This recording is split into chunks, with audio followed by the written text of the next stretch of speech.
Good morning, everybody. This is Aquatic here with the Real Report. Thank you guys so much for getting us up to 83 subscribers. That is freaking awesome. Today we're going to be covering inflation, and the jobless claims report. But first, we have a special sponsored message. Twitter wants you to know it is enforcing its policy on election misinformation in the context of the U.S. midterm elections starting today. Ugh. Now that we got our draconian overlord sponsor out of the way, let's hop into the real report here. Let me know also in the comments down below what you think about splitting the news like this. The views start to drop off at about the 12-minute mark, so I figured maybe I'll play a video in the background for the squirrely folk around here. All right. Price of eggs is up 47% as food costs in the U.S. spiral out of control. Our standard of living is being systematically destroyed, and more Americans are falling out of the middle class with each and every single passing day. If the rate of inflation was still calculated the way it was back in 1980, it would be far higher than anything that we're experiencing during the Jimmy Carter era of the 70s. You can spin that any way you want, but it's still a raging national crisis. Hopping down here, number of major problems have combined to create a perfect storm for global food production. The war in Ukraine, skyrocketing fertilizer prices, and extremely bizarre weather patterns are just some of the reasons why global food supplies are getting tighter and tighter. Global food prices to be substantially higher in 2023 because food production all over the planet will be way below expectations in the months ahead. As Zero Hedge has pointed out, real average weekly earnings are now 16 months down in the drain in a row. Even highly manipulated numbers that the government is giving us show that our standard of living has been falling for 16 consecutive months. It's been projected that the heating costs are going to greatly accelerate all over the world. UK is being projected that absurdly high heating bills will push a significant proportion of the population into financial hardships this winter, which we'll cover over here.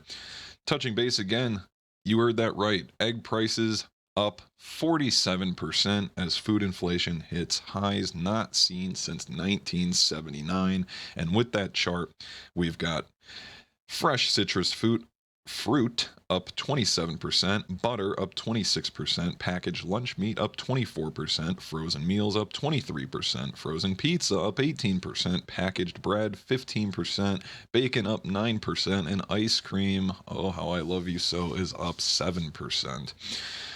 Absolute insanity. Food prices are rising the fastest since the 70s. As we hop over here, the food index, a little bit of backstory. Food index increased 10.9% over the last year, the largest 12-month increase since the period ending in 1979.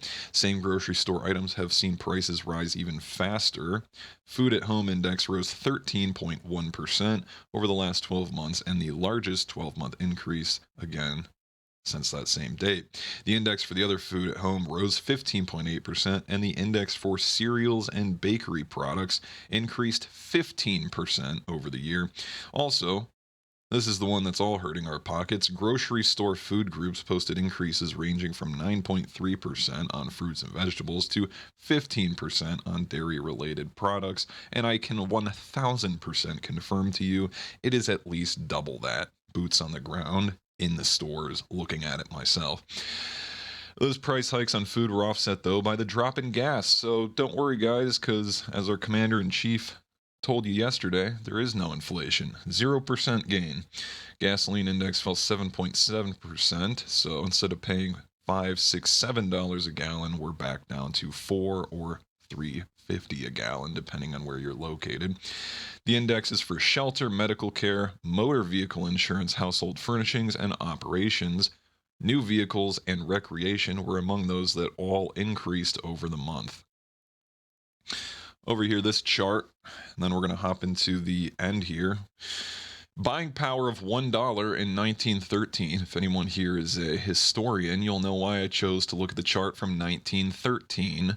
For example, if you guys started with one single dollar in 1913, you would end with $29.93 in order to adjust for inflation.